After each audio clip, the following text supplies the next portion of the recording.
She thought he was just a poor crippled beggar. She fed him every day with her little food. But one morning, everything changed. Who was this man? Why did he choose her? And what secret had he been hiding all along? Sit back and find out as we dive into this shocking and heart-touching story.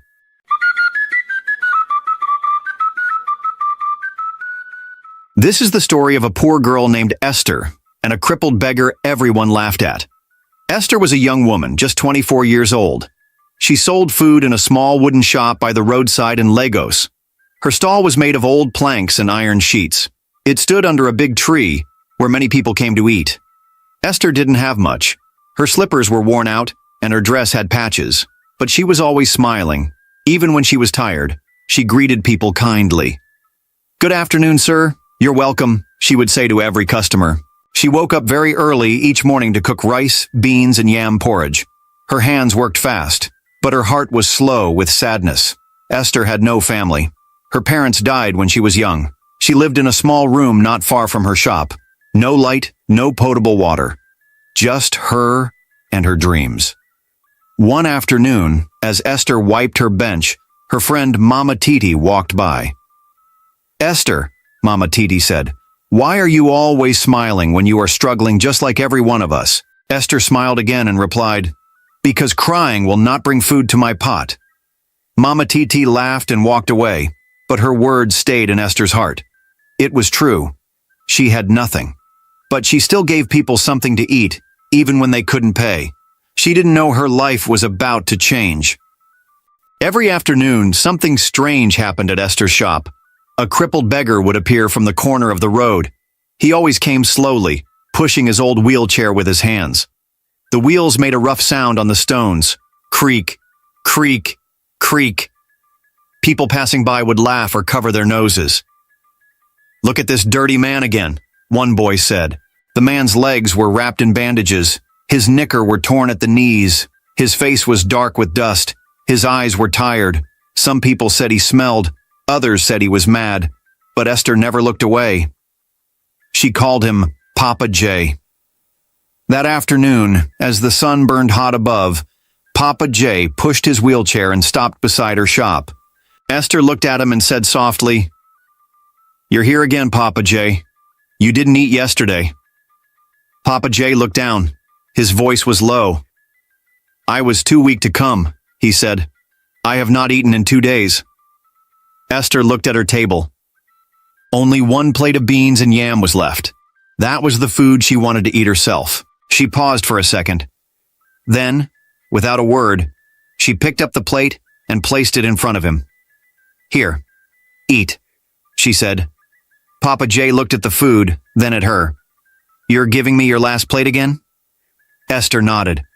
"I can cook again when I get home." His hands shook as he took the spoon. His eyes looked wet, but he didn't cry. He just bent his head and started to eat slowly. People walking by stared at them. "Esther, why do you always feed that beggar?" a woman asked. Esther smiled and replied, "If I was the one sitting there in a wheelchair, wouldn't I want someone to help me too?" Papa J came every day, but he never begged with his mouth. He didn't call out to people. He didn't stretch out his hands. He didn't ask for food or money. He would always sit quietly in his wheelchair beside Esther's wooden shop. His head always faced down. His hands rested on his legs. His wheelchair looked like it would break any time. One of the wheels even leaned sideways. While others ignored him, Esther always brought him a plate of hot food. Sometimes it was rice. Sometimes it was beans and yam. She gave it with a big smile. It was a hot afternoon. Esther had just finished serving jollof rice to 2 schoolboys when she looked up and saw Papa J again, sitting quietly in his usual spot. His legs were still wrapped in old bandage. His shirt had more holes now, but he just sat there like always, saying nothing. Esther smiled and scooped hot jollof rice into a plate. She added 2 small pieces of meat and walked over to him. "Papa J," she said gently, "your food is ready." Papa J looked up slowly. His eyes were tired, but when he saw Esther, they softened. "You always remember me," he said. Esther knelt and placed the food gently on the stool beside him. Even if the whole world forgets you, she said, I won't. Just then, a big black car drove up and stopped right in front of her shop. The door opened slowly, and a man stepped out. He was wearing a clean white shirt and dark trousers. His shoes looked shiny, like someone had just polished them. He was tall and strong, with deep eyes. Esther stood up quickly and wiped her hands on her apron. Good afternoon, sir, she said. Good afternoon, the man replied, but his eyes were not on her. He was looking at Papa J. The man didn't blink. He just stared at him for a long time. Papa J kept eating, but Esther noticed something strange. He had stopped chewing. The man took a step closer and tilted his head, like he was trying to remember something. He turned to her and said, Please give me 1 plate of jollof rice. Add meat. Esther quickly served the food and handed it to him. But as he took the food, he looked back at Papa J one more time. This time, his eyes looked unsure. He opened the car door, entered without a word, and drove off. The next morning, Esther woke up early. She swept in front of her food shop and cleaned her wooden table like always. As the sun rose, she kept looking down the road. Any moment now, she whispered. Papa J will roll in. But hours passed. No wheelchair. No Papa J. By noon, her heart began to beat fast. She walked to the side of the shop and looked down both ends of the street. Where is he? She asked herself. She asked Mama Titi, the woman selling vegetables nearby. Auntie, did you see Papa J today? Mama Titi laughed and waved her hand. That old man? Maybe he crawled to another street. He doesn't have legs. Esther didn't laugh. She asked 2 boys selling sachet water. Have you seen the old man in a wheelchair? They shook their heads. She even asked the bike man who parked nearby. Sir, did you see Papa J this morning? The man spat on the ground and said, Maybe he's tired of sitting in one place. Or maybe he's gone. Esther's chest became heavy. She sat beside her pot of rice and stared at the empty spot where Papa J always sat. Her eyes didn't leave that space, all day. 2 more days passed. Still, no sign of Papa J. Esther couldn't smile like before. She served customers, but her face looked sad. She couldn't eat much. Even the smell of her sweet jollof rice made her feel sick. Her thoughts kept running to Papa J. Did something bad happen to him? She said quietly. At night, she sat alone in her small room behind the shop. She held the last plate she served him with and looked at it. Papa J never misses a day, she said softly. Even when it rains, even when he's sick. So why now? She stood up, opened her small window, and looked out into the dark street. A cold breeze entered the room. Her eyes filled with water. She wasn't just worried. She was scared. Something felt wrong. Very wrong. And deep inside her, she knew Papa J was not just missing. Something had happened. Something big. And maybe dangerous. It was the 4th day. Esther was sitting quietly in her shop. She was slicing onions and setting her table like she did every morning. Smoke rose from the fire as she boiled water for the rice. Just then, a black car stopped in front of her shop. A tall man came down. He was wearing a bright red cap. His shoes were shiny, and his clothes looked expensive. Esther had never seen him before. He didn't smile. He didn't greet her. He just walked up to her table and handed her a brown envelope. Esther looked at it, confused. What? What is this? She asked, holding the envelope with 2 hands. The man didn't answer. He just said, Read it, and don't tell anyone. Then he turned and walked back into the car. Before Esther could say another word, the car drove away. She looked left. She looked right. Nobody else was watching. With shaking hands, she opened the envelope. Inside was 1 white paper. She opened the paper slowly. There were only a few words on it. Come to Green Hill Hotel by 4 p.m. Don't tell anyone. From a friend. Esther stood still. Her mouth opened a little, but no words came out. Her hands began to shake. Green Hill Hotel? She said softly. But I've never been to a hotel before. She looked at the paper again. Her heart was beating fast. Who sent this? What kind of friend? She looked down the road. The car was gone. She looked at the paper again. Esther held the envelope to her chest. She looked at the sky. It was cloudy, but she knew one thing for sure. She had to go. At exactly 3:30 p.m., Esther stood in front of her small shop. She looked at the lock in her hand, took a deep breath, and closed the wooden door. She turned the key twice. "God, please go with me," she whispered. She walked to the road and stopped a tricycle.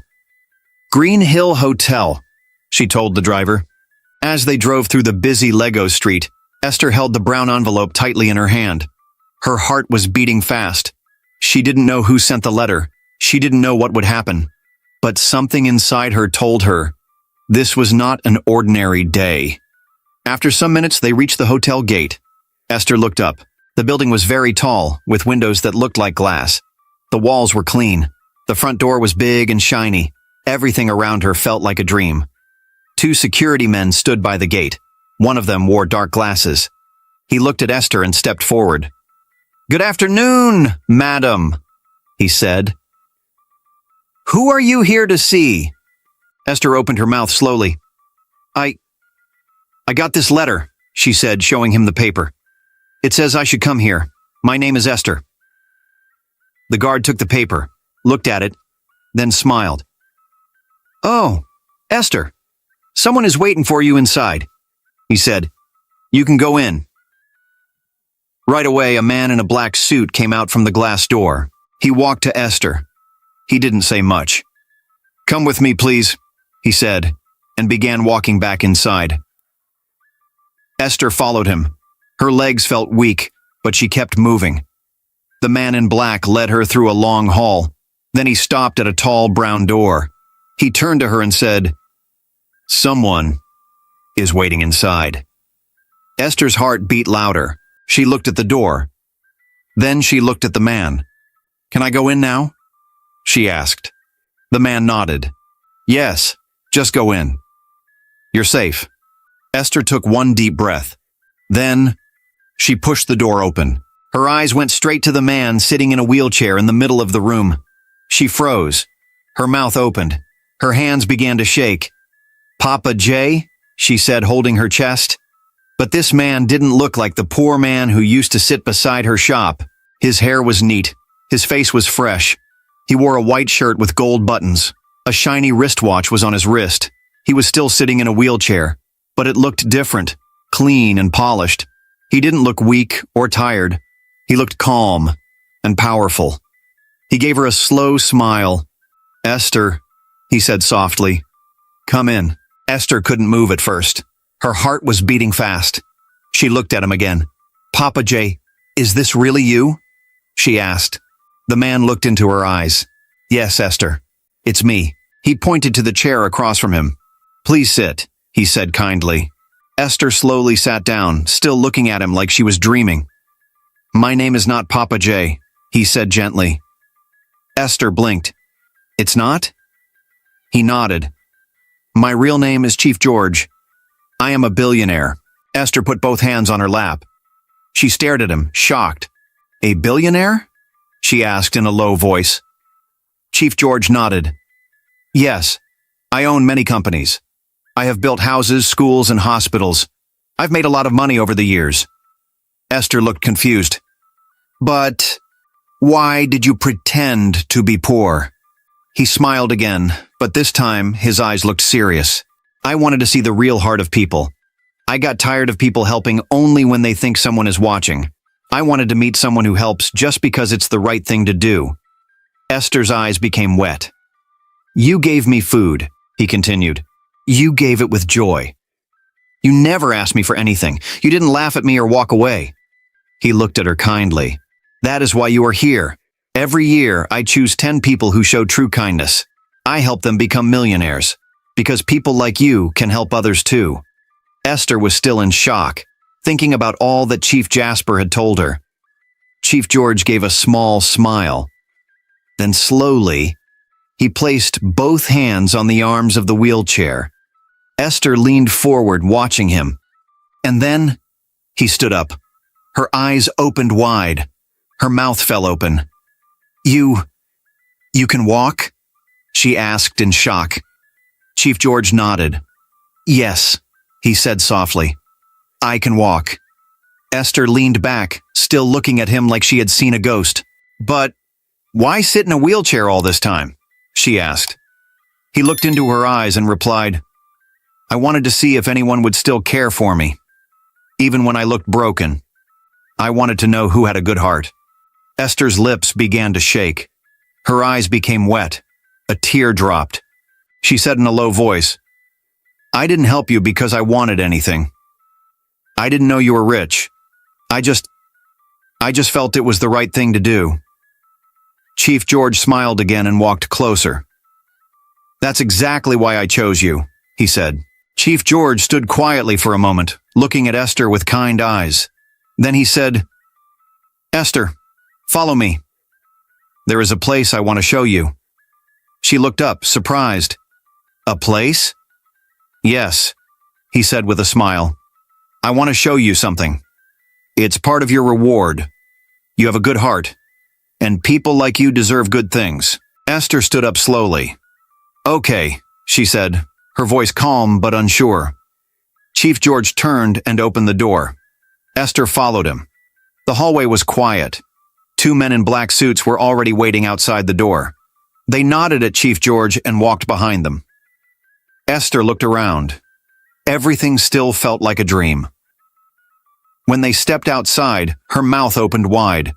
5 big black SUVs were lined up in the car park. They looked shiny like mirrors. Big men in black suits stood beside each one. Chief George walked straight to the first car. One of the men opened the door for him. Esther stood still, shocked. Chief George looked back and smiled. Come in, Esther. She took a deep breath and slowly entered the car. As soon as the door closed, the other cars followed behind. The convoy of 5 SUVs moved out of the hotel gate like something out of a movie. Esther sat quietly, her heart beating fast. Where was he taking her? And what was he about to show her? The cars moved slowly through the city. Esther sat beside Chief George, looking out the window. She saw busy people walking, shops open, buses moving. But her mind was full of questions. Where were they going? After about 30 minutes, the cars turned into a clean, quiet road. The buildings here looked new and fine. Glass walls, shining signboards, fresh paint everywhere. Then the cars stopped. Chief George opened the door and stepped out. A guard quickly opened Esther's door too. Come, Chief George said, smiling. Then her eyes stopped. Right in front of her was a very big and beautiful building. It was not just a shop. It was a multi-million-naira luxury restaurant, the kind of place where only rich people come to eat. It stood alone, wide and tall, with glass windows that stretched from top to bottom. The walls were white and smooth like marble. The doors had shiny gold handles.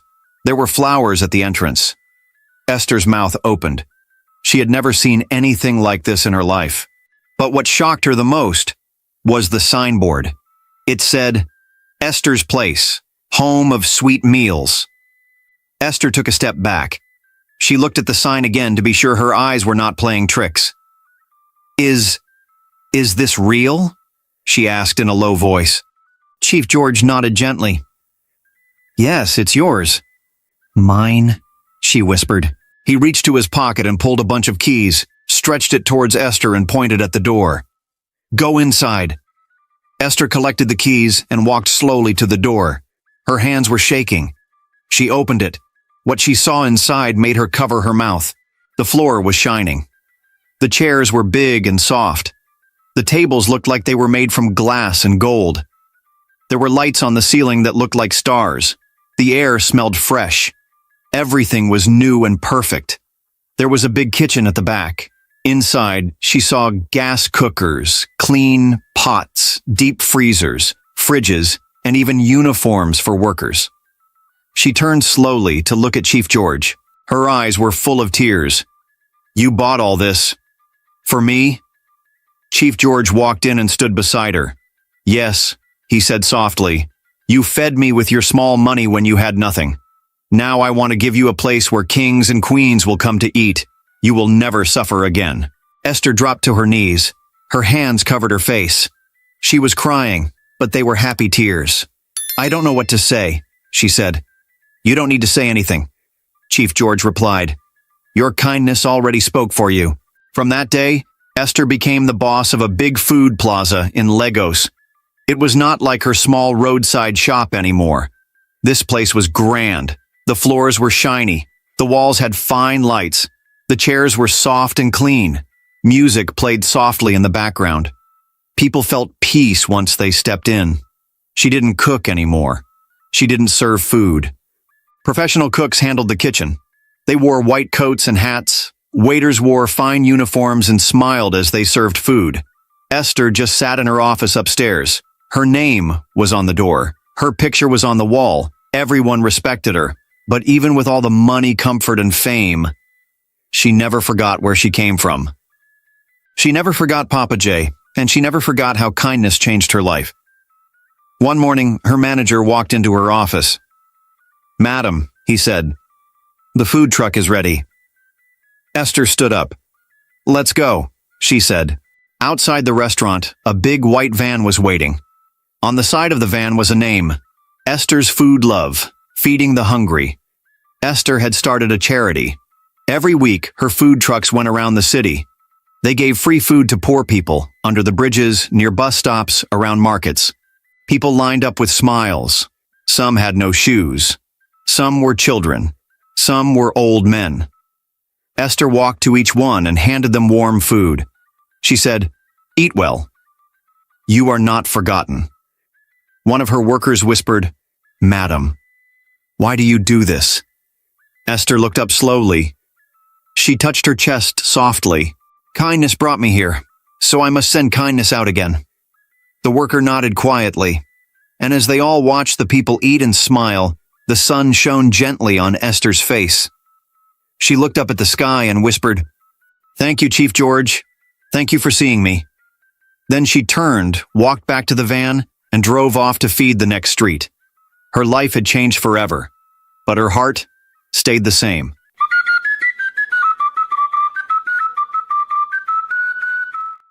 This story teaches us one powerful lesson. Kindness is never wasted. You may not have much, but when you give from a pure heart, your reward will find you when you least expect it. What did this story teach you? Please share your thoughts in the comment section below. I would really love to read from you. And guess what? There's another very interesting story coming in a few days. So make sure you subscribe to my channel and turn on your notification bell so you'll be the first to know when it drops. If you enjoyed this story, please hit the like button and share it with your friends. Someone out there might need to hear it. Thank you so much for watching. I truly appreciate your time and support. See you in the next story.